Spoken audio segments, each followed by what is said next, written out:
இன்னைக்கு காலையில எழுந்திரித்து குளித்து மூட்டித்து விட்டு கோயிலுக்கு போக போறேன் கடவுள.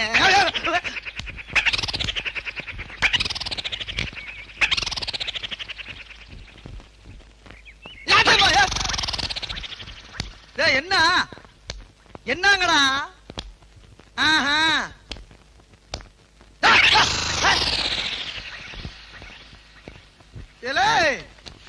என்ன கிண்டலா?